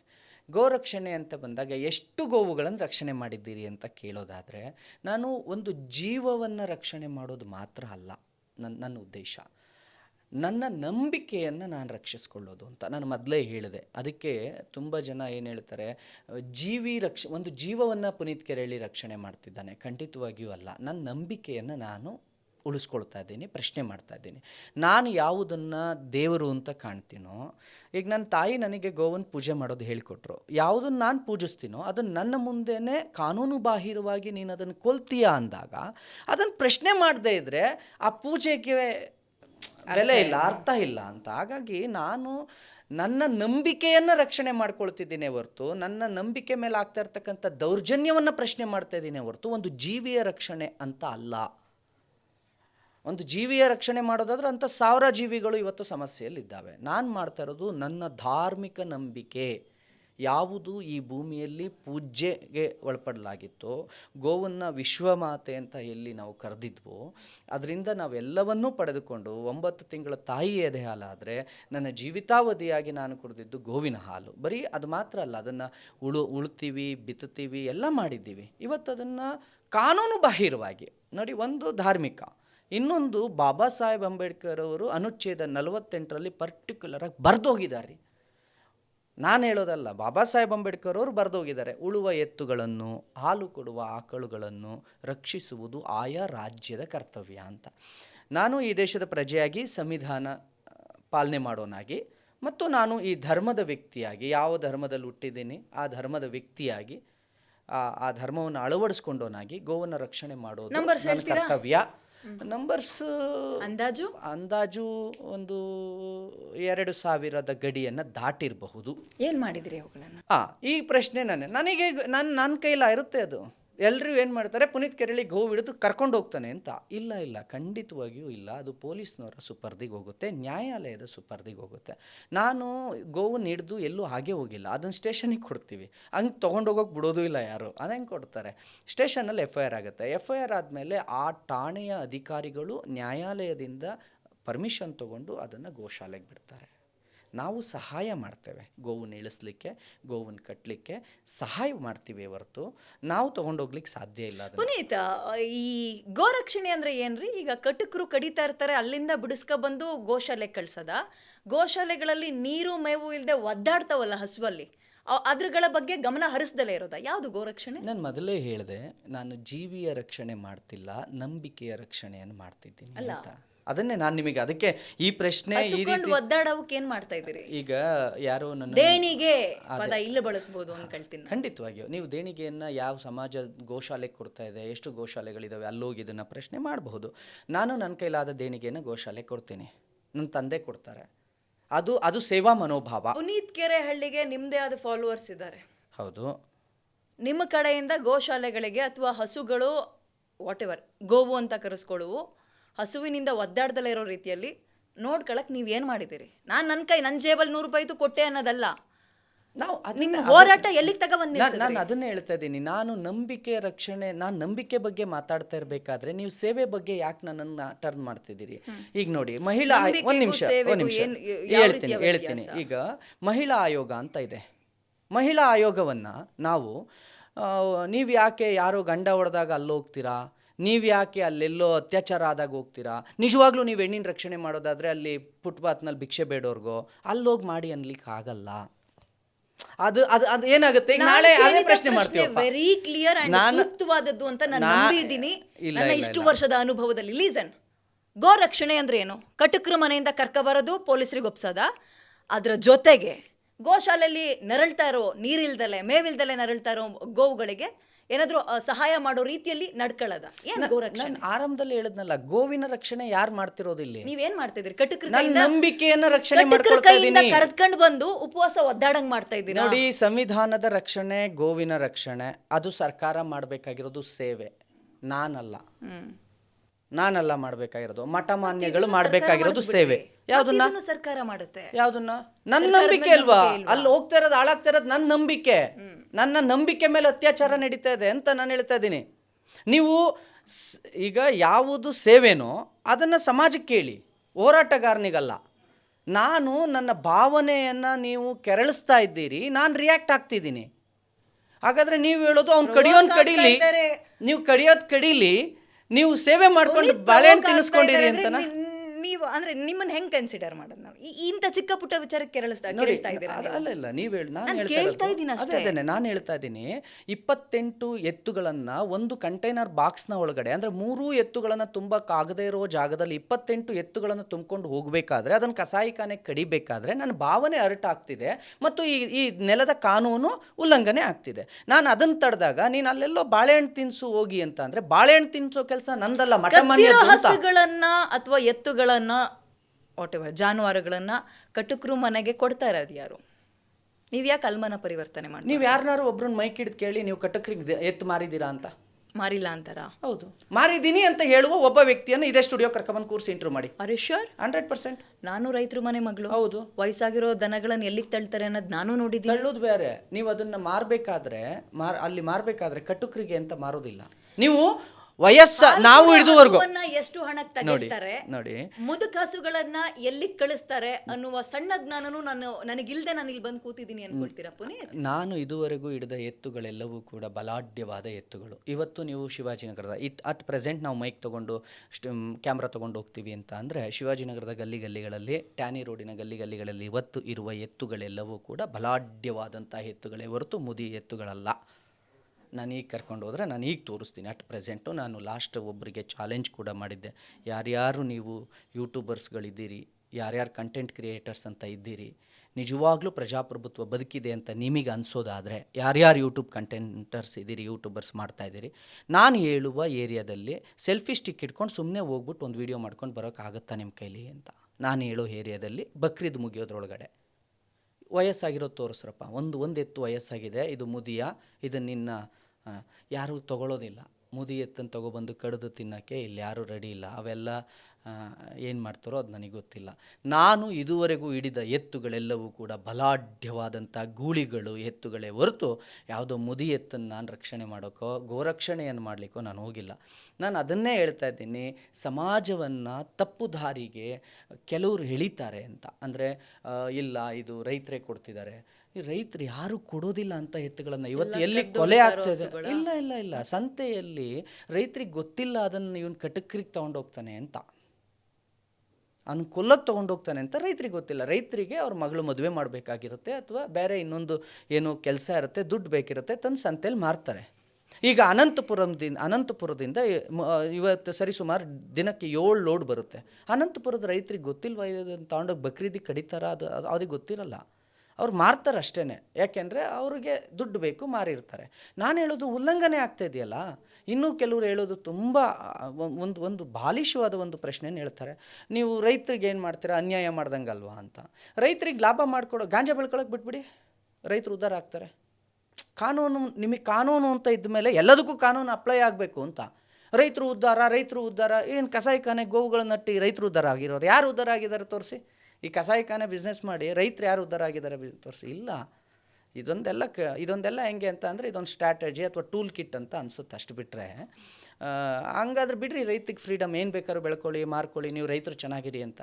ಇಲ್ಲ ಇಲ್ಲ ಇಲ್ಲ, ರಾಂಗ್, ತುಂಬ ತಪ್ಪು ನಿರ್ಧಾರಗಳನ್ನು ಮಾಡಿದ್ದಾರೆ. ರೈತರು ಯಾರು ಇದರಿಂದ ಉದ್ಧಾರನೂ ಆಗಿಲ್ಲ, ಎತ್ತುಗಳನ್ನು ಮಾರಿ ಎತ್ತುಗಳನ್ನು ಇಟ್ಕೊಂಡು ಯಾರು ಉದ್ಧಾರನೂ ಆಗಿಲ್ಲ. ಮತ್ತು ಇವತ್ತು ಹಳ್ಳಿಕಾರ್ ಅಂತ ಏನು ಹೇಳ್ತಾರೆ, ನಾನು ಅದನ್ನೇ ಕೇಳ್ತೀನಿ, ಹಳ್ಳಿಕಾರ್ ನೀವೆಷ್ಟೋ ಮಾಡ್ತಿದ್ದೀರಿ, ಯಾರಾದರೂ ಒಬ್ಬರು ನನಗೆ ಹೇಳಿ ಒಂದು ಹಳ್ಳಿಕಾರ್ ಎತ್ತನ್ನು ನಿಮ್ಮ ಮನೇಲಿ ಮಣ್ಣು ಮಾಡಿದ್ದೀವಿ ಅಂತ. ಅದಕ್ಕೆ ಪೂಜೆ ಮಾಡ್ತೀರಿ, ಅಷ್ಟೊಂದೆಲ್ಲ ಮೆರೆಸ್ತೀರಿ, ನಿಮ್ಮ ಮನೆಯಲ್ಲಿ ಅದು ಮಣ್ಣಾಗಿಲ್ಲ ಅಂದರೆ ಎಲ್ಲಿಗೋಯ್ತು? ಓಕೆ, ಹಿಜಾಬ್ ಬಗ್ಗೆ ಏನಾದರೂ ಹೇಳಕ್ಕೆ ಇಷ್ಟಪಡ್ತೀರಾ? ಮೊನ್ನೆ ಡಿಸಿಷನ್ ಬಗ್ಗೆ ಹೇಳ್ಬೇಕು ಅಂದರೆ ಕೇಳಿಸ್ಕೊಳ್ಳೋರಿಗೆ ಅದು ಸುಮ್ಮನೆ ನನ್ನ ಅಭಿಪ್ರಾಯವನ್ನು ಹೇಳಬೇಕೇ ಹೊರತು. ಕೇಸರಿ ಅಂದ್ರೆ ಏನು ನಿಮ್ಮ ಪ್ರಕಾರ? ತ್ಯಾಗವನ್ನು ಉಳಿಸ್ಕೋಬೇಕು. ಈಗ ಹಿಜಾಬ್ ಹಾಕೊಂಡು ಹೋಗಿ ಅಂದರೆ ಕೇಸರಿ ಹಾಕೋ ಬರ್ತೀವಿ ಅಂತಾರಲ್ಲ, ಅದನ್ನ ನೀವು ನೋಡಿ, ಈಗ ಕೇಸರಿ ಯಾಕೆ ಹಾಕೊಂಡು ಬರ್ತಾರೆ ಅನ್ನೋದು ಕಾರಣ ಆಗುತ್ತೆ. ನೀವು ಹಿಜಾಬ್ ಯಾಕೆ ಹಾಕೊಂಡ್ಬರ್ತೀರಾ ಅಂದರೆ ಅದನ್ನ ನಿಮ್ಮ ಧಾರ್ಮಿಕ ನಂಬಿಕೆಗೆ ಹಾಕೊಂಡ್ಬರ್ತೀರ ಹೊರತು ಮತ್ತಿನ್ನೇನೂ ಇಲ್ಲ. ನೀನು ನನ್ನ ಮುಂದೆ ನಿನ್ನ ಧಾರ್ಮಿಕ ನಂಬಿಕೆಯನ್ನು ತೋರಿಸಿದ್ರೆ ನನಗೂ ಹೊರಟಾಗತ್ತೆ, ನಾನು ನನ್ನ ಧಾರ್ಮಿಕ ನಂಬಿಕೆಯನ್ನು ತೋರಿಸ್ತಾರೆ ಅಂತ ನಾವು ನಮ್ಮ ಧಾರ್ಮಿಕ ನಂಬಿಕೆನ ಕೆರಳಿಸ್ತೀರಲ್ರಿ. ಯಾವುದು ಕೆರಳಿಸೋದು? ನೀವು ಯಾವ್ದು ಕೆರಳಿಸೋದು? ನೀವು ಕೆರಳಿಸ್ತೀರಲ್ರಿ. ಯಾಕೆ ನೀವು ಸಮವಸ್ತ್ರ ಅಂತ ತಂದ್ರಿ? Very simple. ಯಾಕೆ ಸಮವಸ್ತ್ರ ಅಂತ ಯಾಕೆ ತಂದ್ರಿ ನೀವು? Listen Puneeth, very simple. ಇಲ್ಲಿ ತನಕ ಕೇಸರಿ ಶಾಲ್ ಹಾಕೊಂಡವನೇ ಹಿಂದೂ ಅಂತ ನಾವು ಎಲ್ಲೂ ಹೇಳ್ಕೊಂಡೇ ಇಲ್ಲ ಪುನೀತ್. ನೋಡಿ, ಅದನ್ನೇ ನಾನು ಹೇಳ್ತಾ ಇದ್ದೀನಿ, ಹಿಂದೂ ಯಾರು ಅಂತ ಯಾರು ಹೇಳಿಲ್ಲ. ಕೇಸರಿಯೇ ಹಿಂದೂ ಅಂತ ಎಲ್ಲೂ ಹೇಳಿಲ್ಲ. ಅದೇನಾಗೋಗುತ್ತೆ, ಚರ್ಚೆ ಬರ್ಬೇಕಾರೆ ನಾನು ಹೇಳ್ತಾ ಇರೋದು, ನೀವು ಪ್ರವೋಕ್ ಮಾಡ್ತಿದ್ದೀರಿ, ಅದಕ್ಕೆ ಪ್ರವೋಕ್ ಆಗ್ತಿದೆ. ಈಗ ನೀವು ಸಮವಸ್ತ್ರ ಅಲ್ವಾ, ಯಾಕೆ ಸಮವಸ್ತ್ರವನ್ನು ಜಾರಿಗೆ ತಂದಿದ್ದು? ಆರ್ಥಿಕ ಇದು ಆಗಬಾರ್ದು, ಅಂದರೆ ದುಡ್ಡು ದೊಡ್ಡವನು ಸಣ್ಣವನು ಬರಬಾರ್ದು, ಸಮಾನತೆ ಇರಬೇಕು. ಯಾಕೆ ಹಿಜಾಬ್ ಯಾಕೆ ಕಾಲೇಜ್ ಒಳಗಡೆ ಇಷ್ಟು ವರ್ಷ ಏನ್ರಿ ಮಾಡ್ತಾ ಇದ್ರಿ? ಅಂದ್ರೆ ಇಷ್ಟು ವರ್ಷ ಹಾಗೆ ಓದಿದಿರಿ ನೀವು, ಡಿಗ್ರಿ ಓದಿದಿರಿ ನೀವು ಬರ್ತಾ ಇದ್ದ ಸ್ಕೂಲ್ನಲ್ಲೂ ಎಷ್ಟೋ ಜನ ಹಾಕೊಂಡು ಬಂದಿದ್ರು, ನೀವು ಪಕ್ಕದಲ್ಲೇ ಕೂರಿಸ್ಕೊಂಡಿರ್ತೀರಿ. ಅವಾಗ ಪ್ರಶ್ನೆ ಮಾಡಲಿಲ್ಲ, ಅಂದರೆ ನೀವು ಪ್ರಶ್ನೆ ಮಾಡೋ ಹಂತದಲ್ಲಿ ಇರಲಿಲ್ಲ. ಬಡಿ ನಿಮ್ಮ ರೀತಿಯಲ್ಲೇ ಹೋರಾಟ ಮಾಡ್ತೀವಿ ಅಂತ ಅವ್ರು ಯಾರೂ ಪ್ರಶ್ನೆ ಮಾಡಲಿಲ್ಲ. ಈಗ ಒಂದು ಹಂತಕ್ಕೆ ಬಂದಾಗ ಇಲ್ದೆಲ್ಲ ಇರೋದನ್ನ ಸೃಷ್ಟಿ ಮಾಡ್ತಾ ಇರೋದು ಅಂತ ಅನ್ನಿಸ್ತಾ ಇಲ್ವಾ ಪುನೀತ್? ಅವ್ರು ಹಿಜಾಬ್ ಹಾಕ ಬಂದರೆ ನಾನು ಶಾಲ್ ಹಾಕ ಬರ್ತೀನಿ, ಅವ್ರು ಹಿಜಾಬ್ ಹಾಕ ಬಂದರೆ ನಾನು ಕುಂಕುಮ ಇಷ್ಟುದ್ದ ಇಟ್ಕೊ ಬರ್ತೀನಿ. 19ನೇ ಶತಮಾನದಲ್ಲಿ ಹೋರಾಟ ನಡೀತು ಬಹಳ ದೊಡ್ಡ ಮಟ್ಟದಲ್ಲಿ. ಆ ಸಮಸ್ಯೆ 10ನೇ ಶತಮಾನದಲ್ಲಿ ಇರಲಿಲ್ಲ ಅಂತ ಅಲ್ಲ. ಯಾಕೆ 19ನೇ ಶತಮಾನದಲ್ಲಿ ಬಹಳ ದೊಡ್ಡದಾಯ್ತು ಸಮಸ್ಯೆ? ಅವ್ರು ಹಿಜಾಬ್ ಹಾಕೊಂಡು ಹೋದ್ರೆ ಹಿಜಾಬ್ ಹಾಕೊಂಬಂದ್ರೆ ನಮಗೆ ಸಮಸ್ಯೆ ಇಲ್ಲಪ್ಪ, ನಾನು ಕೇಸರಿ ಹಾಕೊಂಡು ಹೋಗ್ತೀನಿ, ನನ್ನ ಯಾಕೆ ತಡಿತೀರಿ ಅಂತ. ನೀವು ಅವ್ರಿಗೆ ಸ್ವಾತಂತ್ರ್ಯ ಕೊಡೋದಾದ್ರೆ ನಮಗೂ ಕೊಡಿ ಅಂತ. ತಪ್ಪೇನು ಕೇಳಿದ್ರಲ್ಲಿ? ನಿಮಗೆ ಯಾಕೆ ಕರೆಕ್ಟ್ ಆಗಬೇಕು? ನಾನು ಕೇಸರಿ ಹಾಕೊಂಬಂದ್ರೆ ನಿಮ್ಗೆ ಯಾಕೆ ಕರೆಕ್ಟ್ ಆಗುತ್ತೆ? ಹಿಜಾಬ್ ಹಾಕೊಳ್ಳೋರು ಯಾರು ಕೇಸರಿ ಹಾಕ ಬರಬೇಡಿ, ನೀವು ಹೊರಟಾಗುತ್ತೆ ಅಂತ ಹೇಳೇ ಇಲ್ಲ. ಮತ್ತೆ ಸರ್ಕಾರ ಯಾಕೆ ಹೇಳ್ತೀರಿ? ನೀವು ಸರ್ಕಾರ ಯಾಕೆ ಹೇಳ್ತೀರಿ? ಯಾಕೆ ಇದೆಲ್ಲ ರಾಜಕೀಯ ಪ್ರೇರಿತ? ನಮ್ಮ ಧರ್ಮದ ಹುಡುಗರು ಹೋಗ್ರಪ್ಪ, ಓದ್ಕೊಳ್ರಪ್ಪ, ವಾಪಸ್ ಬರಪ್ಪ, ಅವ್ರು ಏನಾರು ಹಾಕೊಂಡು. ನಾವು ಯಾವತ್ತೂ ನೀವು ಹಾಕೊಳ್ಳಿ ಅಂತ ಹೇಳಿಲ್ಲ, ಬಟ್ ಹಾಕೊಂಡು ಬಂದವ್ರನ್ನ ತಡಿಬೇಡಿ ಅಂತ ಹೇಳ್ತಾ ಇದೀವಿ. ಗುಡ್. ನೀವು ಹಾಕೊಂಡೋಗಿ ಅಂತ ನಾವು ಯಾವತ್ತೂ ಹೇಳಿಕೆಯನ್ನು ಕೊಟ್ಟಿಲ್ಲ. ಆದರೆ ಹಾಕೊಂಡು ಬಂದವನನ್ನು ನೀವು ತಡಿತೀವಿ ಅಂದರೆ ಆಗ ನನ್ನ ಧಾರ್ಮಿಕ ನಂಬಿಕೆಗೆ ಧಕ್ಕೆ ಆಗುತ್ತೆ. ಯಾಕೆ ಅಂತಂದ್ರೆ ನೀವು ಒಬ್ರಿಗೆ ಅವಕಾಶ ಕೊಟ್ಟು ಇನ್ನೊಬ್ರಿಗೆ ಅವಕಾಶ ಕೊಡಬೇಡಿ ಅಂತ. ಪುನೀತ್ ಅವರು ಎಲ್ಲ ಹಂಗೆಲ್ಲ ಆಗಿದೆ. ಇಡೀ ಧರ್ಮ ಅಂತ ಬಂದಾಗ ಹೋರಾಟಕ್ಕೆ ನಿಂತ್ಕಂತೀರಾ ಅಥವಾ ಕೆಲವೊಂದು ಅದ್ರ ಲಾಭ ಯಾವ್ದು ಬರುತ್ತೆ ಅದನ್ನ ಮಾತ್ರ ನಾನು ನೋಡಿ, ನನಗೆ ಲಾಭ ಯಾವುದ್ರಲ್ಲೂ ಬಂದಿಲ್ಲ, ಎಲ್ಲದರಲ್ಲೂ ನಷ್ಟನೇ ಆಗಿರೋದು. ನಾವು ಒಂದು ಗೋವಿನ ರಕ್ಷಣೆಗೆ ಹೋಗ್ತೀವಿ ಅಂದ್ರೆ ನನ್ನ ಕೈಯಿಂದ ದುಡ್ಡು ಖರ್ಚಾಗುತ್ತೆ, ಅದು ಎಷ್ಟು ಜನಕ್ಕೆ ಗೊತ್ತಿಲ್ಲ ಅಲ್ವಾ. ಯಾವುದೇ ಹೋರಾಟವು ಲಾಭದಾಯಕ ಅಲ್ಲ, ಅದು ಸಮಾಜಕ್ಕೆ ಪ್ರೇರಕ. ಮತ್ತು ನಾನು ನನ್ನ ಭಾವನೆಗೆ ಹರ್ಟ್ ಆದರೆ ಮಾತ್ರ ಆ ಹೋರಾಟವನ್ನು ಮಾಡ್ತೇನೆ. ನನ್ನ ಭಾವನೆಗೆ ಹರ್ಟ್ ಆಗಲಿಲ್ಲ ಅಂದರೆ ನಾನು ಆ ಹೋರಾಟ ಕೈ ಎತ್ಕೊಳ್ಳಲ್ಲ. ಅಂದರೆ ಯಾವುದೋ ಮಾಧ್ಯಮದಲ್ಲಿದೆ ಅಥವಾ ಯಾವುದೋ ಪ್ರಚಾರದಲ್ಲಿದೆ ಅದ್ರ ಬಗ್ಗೆ ನಾನು ಹೋರಾಟ ಮಾಡ್ತೀನಿ. ಆ ರೀತಿ ಕಂಟೆಂಟಲ್ಲಿ ನಾನು ಕಳೆದ 10 ವರ್ಷದಲ್ಲಿ ಹೋರಾಟ ಮಾಡ್ಕೊಂಡು ಬಂದಿಲ್ಲ. ಇದನ್ನು ನೀವು ಆಲ್ರೆಡಿ ನೋಡಿರ್ತೀರಿ, ಬಟ್ ನನ್ನ ಬಾಯಿಂದ ಕೇಳಿಸ್ಕೊಂಡ್ರೆ ಏನು ಹರ್ಟ್ ಆಗಲ್ಲ ಅಂತ ಕೇಳ್ತೀನಿ. ಬಿಕಾಸ್ ಈ ರೀತಿಯ ಕಾಮೆಂಟ್ಗಳು ನಿಮಗೆ ತುಂಬ ಸರ್ವೇ ಸಾಮಾನ್ಯ. ಮೈ ಬಗ್ಸ್ ದುಡಿಯೋಕ್ಕಾಗದೆ ನಾನು ಧರ್ಮ ಕಾಪಾಡ್ತೀನಿ, ಹಸುಗಳನ್ನು ಕಾಪಾಡ್ತೀನಿ ಅಂತ ವ್ಯಾಪಾರಕ್ಕೆ ಇಳಿದ್ಬಿಟ್ಟಿದ್ದಾನೆ ಅವನು. ಮೈ ಬಗ್ಸ್ ದುಡಿಯೋದು ಅಂದರೆ ಏನು? ಕೆಲಸ ಮಾಡ್ಕೊಂಡು ಹೊಟ್ಟೆಪಾಡಿಗೆ ಸಂಬಳ ತಗೊಂಡು ಊಟ ಮಾಡೋದು ಅಲ್ವಾ. ಇಲ್ಲಿಂದ ಚಿತ್ರದುರ್ಗಕ್ಕೆ ಗೋರಕ್ಷಣೆಗೆ ಹೋಗ್ಬೇಕು ಅಂತ ಅಂದರೆ ಮತ್ತು ವಾಪಸ್ ಬರಬೇಕು ಅಂತ ಅಂದರೆ ನಾನು ಕಾರ್ ಓಡಿಸ್ತೀನಿ. ಅದನ್ನೇ ವ್ಯಾಪಾರ ಮಾಡ್ತಾ ಇದ್ದೀನಿ. ಕೇಳಿಸ್ಕೊ, ಓಕೆ. ಅಲ್ಲ, ನಾನು ಕಾರ್ ಓಡಿಸ್ತೀನಲ್ಲ, ಅದು ಶ್ರಮ ಅಲ್ವಾ? ಅಲ್ಲಿ ಗೋವನ್ನು ಹಿಡಿಬೇಕಾದ್ರೆ ರಾತ್ರೆಲ್ಲ ನಿದ್ದೆಗೆಡ್ತೀನಲ್ಲ, ಅದನ್ನು ಶ್ರಮ ಅನ್ನಲ್ವಾ? ಅಲ್ಲಿ ನೈಟ್ ನಾನು ಬೆಳಗಿನ ಜಾವ ಗೋವನ್ನು ಇಳಿಸ್ಬೇಕಾದ್ರೆ ಇಡೀ ನನ್ನ ಬಟ್ಟೆ ಗಲೀಜಾಗಿ ಮೈಕೈ ನೋವಾಗಿ ಗೋವನ್ನು ಇಳಿಸಿ ತಾಂಡೋಗಿ ಕಟ್ಟಾಕಿ ಅದು ಆಯ್ದ್ರೆ ಆಯಿಸ್ಕೊಂಡು ಗುದ್ದಿದ್ರೆ ಗುದ್ದಿಸ್ಕೊಂಡು ಅದನ್ನು ಕಟ್ಟಾಕ್ತೀನಲ್ಲ, ಅದು ಶ್ರಮ ಅಲ್ವಾ? ನೀವು ಶ್ರಮ ಇಲ್ಲದೆ ಏನೋ ಮಾಡ್ತಿದ್ದೀರಿ ಅಂದ್ರಲ್ಲ, ಆ ಕಾರಣ ಕೇಳ್ತಿದ್ದೀನಿ. ಆ ಶ್ರಮವನ್ನು ಬೇರೆ ಕಡೆ ಕೊಟ್ಟರೆ ನಾನು ಇನ್ನೂ ಚೆನ್ನಾಗಿ ದುಡಿತೀನಿ. ಯಾವುದೋ ಒಂದು ವಿಡಿಯೋದಲ್ಲಿ ಪೊಲೀಸರು ತುಂಬ ತುಚ್ಛವಾಗಿ ನನ್ನನ್ನು ನಡೆಸ್ಕೊಂಡ್ರು ಅಂತ ನೀವು ಹೇಳ್ಕೊಂಡು. ಹೌದು. ಏನಾಯಿತು? ನಡೀತಾ ಇದೆ ಪ್ರಕರಣ, ಅಂತೂ ನ್ಯಾಯಾಲಯದಲ್ಲಿದೆ ಈಗಲೂ ಸೇಮ್. ಅಂದರೆ ಸ್ವಲ್ಪ ಬದಲಾವಣೆ ಆಗಿದೆ ಠಾಣೆಗಳಲ್ಲಿ ನೋಡುವ. ಅಂದರೆ ಏನಾಗುತ್ತೆ, ಪೊಲೀಸ್ ಇಲಾಖೆ ಒಳಗಡೆ ಈಗ 10 ವರ್ಷ ಸುದೀರ್ಘ ಆಗೋಯ್ತು. ಆರಂಭದಲ್ಲಿ ಅವರಿಗೆ ಭಿನ್ನಾಭಿಪ್ರಾಯಗಳು ಇತ್ತೇನೋ, ಆದರೆ ಈಗ 10 ವರ್ಷಗಳು ಈಗಂತೂ ಇರೋರಿಗೆಲ್ಲರಿಗೂ ಗೊತ್ತಿದೆ. ಯಾವುದೇ ಬೇರೆ ಪ್ರಕರಣಗಳಲ್ಲಿ ಇಲ್ಲ, ಅಥವಾ ಯಾವುದೋ ಒಂದು ಯಾವುದೋ ಕಮಿಟ್ಮೆಂಟೋ ಮತ್ತೇನೋ ಎಲ್ಲೋ ಸಿಕ್ಕಿದ್ದಿದ್ರು ನನ್ನ ಬಗ್ಗೆ ಕೆಟ್ಟದಾಗ ಅವ್ರು ತಿಳ್ಕೊಬೋದಿತ್ತು. 10 ವರ್ಷದಲ್ಲಿ ಒಂದೂ ಅವ್ರಿಗೆ ಸಿಗಲಿಲ್ಲ, ಬೇರೆ ಯಾವುದೇ ಪ್ರಕರಣಗಳು ಅವ್ರಿಗೆ ಸಿಕ್ಕಿಲ್ಲ ಅಂದಾಗ ಅವ್ರಿಗೂ ಅರ್ಥ ಆಗಿರುತ್ತೆ ಯಾವುದೋ ಒಂದು ಉದ್ದೇಶ ಇಟ್ಕೊಂಡು ಕೆಲಸ ಮಾಡ್ತಿದ್ದಾನೆ ಹೊರತು ದುರುದ್ದೇಶ ಇಲ್ಲ. ವರ್ಷದ ಹಿಂದೆ ನಾನು ಆ ವಿಚಾರ ನನ್ನ ಬಾಯಿಂದ ಪ್ರಸ್ತಾಪ ಮಾಡೋಕ್ಕೆ ನಾನು ಇಷ್ಟಪಡಲ್ಲ. ಇದೇ ಒಂದು 10 ವರ್ಷದ ಒಳಗೆ ಅಂದ್ಕೊಳ್ಳಿ, ಈ ಗೋರಕ್ಷಣೆ ಬಿಟ್ಟು ಅಥವಾ ಬೇರೆ ರೀತಿಯ ಹೋರಾಟ ಬಿಟ್ಟು ಯಾವುದೋ ಒಂದು ವ್ಯಾಪಾರಕ್ಕೆ ನೀವು ಇಳಿದು ಬಿಟ್ರಿ ಅಂತ ಸುದ್ದಿ ವೈರಲ್ ಆಯಿತು. ನಿಮ್ಮ ಗಮನಕ್ಕೂ ಬಂದಿರುತ್ತೆ, FIR ಆಗಿತ್ತು. ಬಹುಶಃ ನಿಮಗೆ ಅದು ಬಹಳ ನೋವು ತಂದಿರ್ಬೋದು, ಗಾಸಿಪ್ಪೋ ಮತ್ತೊಂದು ಅಂತ. ಇಲ್ಲ, ನನಗೇನು ಅದೇನು ನೋವೇನಿಲ್ಲ. ಏನಾಯಿತು ಪುನೀತ್? ಅದು ಯಾರು ಹಾಗೆ ಮಾಡಿದ್ರು? ಇಲ್ಲ, ನೋಡಿ, ನಾನು ಹೇಳ್ತೀನಲ್ಲ, ಅದಕ್ಕೆ ನಾನು ಹೇಳಿದ್ದು ಟ್ಯಾಗ್ಲೈನ್ ಕೊಡೋದು, ಸಿದ್ಧಾಂತಗಳನ್ನು ಬದಲಾಯಿಸೋದು, ಅಥವಾ ಅದಕ್ಕೇನೋ ಒಂದು ಅಣೆಪಟ್ಟಿ ಕಟ್ಟೋದು ಮೊದಲಿಂದ ಮಾಡ್ಕೊಂಡು ಬಂದಿದ್ದಾರೆ. ನಿಮಗೆ ಸಮಸ್ಯೆ ಇರೋದು ಪುನೀತ್ ಕೆರೆಹಳ್ಳಿ ಹೋರಾಟ ಅನ್ನೋದಾದರೆ ಆ ಹೋರಾಟದ ಬಗ್ಗೆ ಪ್ರಶ್ನೆ ಮಾಡಿ. ಗೋ ರಕ್ಷಣೆ 1000 ಸಲ ಪ್ರಶ್ನೆ ಮಾಡಿ, ಉತ್ತರ ಕೊಡೋಕೆ ನಾನು ರೆಡಿ ಇದ್ದೀನಿ. ಅಥವಾ ಎಲ್ಲರೂ ತಪ್ಪು ಮಾಡಿದ್ರೆ ಅದ್ರ ಬಗ್ಗೆ ಮಾತಾಡಿ. ಹಲಾಲ್ ವಿರುದ್ಧ ಹೋರಾಟ ಮಾಡಿದ್ರೆ ಅದ್ರ ಬಗ್ಗೆ ಮಾತಾಡ್ರಿ. ಯಾಕೆ ನನಗೆ ಪುನೀತ್ ಕೆರೆಹಳ್ಳಿಗೆ ಉತ್ತರ ಕೊಡೋದಕ್ಕಾಗಲ್ಲ ಅಥವಾ ಅವನೇನು ಪ್ರಶ್ನೆ ಮಾಡೋದಕ್ಕಾಗೋದಿಲ್ಲ ಅನ್ನೋ ಕಾರಣಕ್ಕೆ ನೀವು ಏನೇನೋ ಯಾಕೆ ತರ್ತೀರಿ ಅಂತ. ಏನು ಟ್ಯಾಗ್ಲೈನ್ ಕೊಡ್ತಾರೆ ನಿಮ್ಮನ್ನು ಇಷ್ಟಪಡೋರು? ನನ್ನನ್ನು ಇಷ್ಟಪಡೋರು ಅದೇ ಹೇಳಿದ್ನಲ್ಲ, ನಾನು ಅದನ್ನು ತೊಗೊಂಡಿಲ್ಲ, ಯಾವತ್ತೂ ನಾನು ತೊಗೊಂಡಿಲ್ಲ. ಗೋರಕ್ಷಕ ಅಂತಾರೆ, ನಾನು ಗೋರಕ್ಷಕ ಅಲ್ಲ. ಗೋವು ನಮ್ಮನ್ನು ರಕ್ಷಣೆ ಮಾಡ್ತಾ ಇದೆ, ನಾವು ಯಾರು ಗೋವನ್ನು ರಕ್ಷಣೆ ಮಾಡಿ? ನಿಮ್ಮನ್ನು ಇಷ್ಟಪಡದಲ್ಲೇ ಇರೋರು ಏನಂತ ಕರೀತಾರೆ? ಅನೇಕ ಫೋನ್ಪೇ, ಗೂಗಲ್ ಪೇ ಭಿಕ್ಷುಕ ಅಂತ ಕರೀತಾರೆ, ತಲೆ ಹಿಡಿಯೋನು ಅಂತ ಕರೀತಾರೆ. ಈ ಒಂದ ಎರಡ ಈ ಇದರಲ್ಲಿ ಪ್ರಪಂಚದಲ್ಲಿ ನೀವೇನು? ನಾನೊಬ್ಬ ಪುನೀತ್ ಮತ್ತು ನನ್ನ ಊರು ಕೆರೆಹಳ್ಳಿ, ಪುನೀತ್ ಕೆರೆಹಳ್ಳಿ. ಎನಿವೆ, ನಿಮ್ಮ ಹೋರಾಟ ನ್ಯಾಯಯುತವಾಗಿದ್ದರೆ ಅದಕ್ಕೆ ಜಯ ಸಿಗಲಿ ಅಂತ ಹೇಳ್ತಾ ನಿಮ್ಮ ಅತ್ಯದ್ಭುತ ಕ್ಷಣಗಳನ್ನು ನಮ್ಮ ಜೊತೆ ಕಳೆದಿದ್ದೀರಿ. Thank you so much Puneeth, all the very best. ಬಹಳ ಸಂತೋಷ, ಬಹಳ ಖುಷಿ ಆಯಿತು ನೀವು ಕರೆದು ಮಾತಾಡಿಸಿದ್ದು. ಅದು ಕೂಡ ವಿದ್ಯಾ ಮಲ್ನಾಡು ಅವ್ರ ಮುಂದೆ ಕೂತ್ಕೊಂಡು ಅವ್ರ ಪ್ರಶ್ನೆಗಳಿಗೆ ಉತ್ತರ ಕೊಡೋದು ಅಂತ ಅಂದರೆ ನಮಗೂ ಆಗ ಖುಷಿ ಆಗುತ್ತೆ. ಅದಷ್ಟು ಸುಲಭನೂ ಅಲ್ಲ. ಅಂದರೆ ಮುಖ ಕೊಡದಂತೆ ಪ್ರಶ್ನೆ ಕೇಳುವ ಸ್ವಭಾವದವರು ನಾವು ಹಿಂದೆ ಬೇರೆ ಬೇರೆ ಚಾನಲ್ಗಳಲ್ಲಿ ಇದ್ದಾಗಲೂ ಕೂಡ ನೋಡಿದ್ದೀನಿ. ಮತ್ತು ವಿಸ್ತಾರ ಮತ್ತು ರೀಲಾಂಚ್ ಆಗ್ತಾ ಇರೋದು ನನಗೆ ಬಹಳ ಖುಷಿ ಕೊಡೋದು. ಅದು ಅಂದರೆ ಬಹಳ ಸಂತೋಷ ಆಗುತ್ತೆ. ನನಗೆ ಬಹಳ ಖುಷಿ ಕೊಡುವಂಥ ಒಂದು ವಿಚಾರ ವಿಸ್ತಾರ. ಬಹಳ ಸಂತೋಷ ಆಯಿತು. ವಿಸ್ತಾರ ಈಗ PNS ವಿಸ್ತಾರವಾಗಿ ಬರ್ತಾ ಇರೋದು ಬಹಳ ಖುಷಿ ಆಯಿತು. PNS ವಿಸ್ತಾರದಲ್ಲಿ P ಮೊದಲಿದೆ, ಅದರಲ್ಲೂ ನಾನು ಇವತ್ತು ಬಂದಿದ್ದೀನಿ. P ಜೊತೆ PNS ವಿಸ್ತಾರವಾಗಿದ್ದು ನನಗೆ ಬಹಳ ಖುಷಿ ಆಯಿತು. Anyway, thank you so much. ಸರಿ, ಇದಾಗಿತ್ತು ಇವತ್ತಿನ ವಿಶೇಷ. ನೋಡ್ತಾ ಇರಿ PNS ವಿಸ್ತಾರ, ಇದು ನಿಖರ ಮತ್ತು ಜನಪರ. Thank you.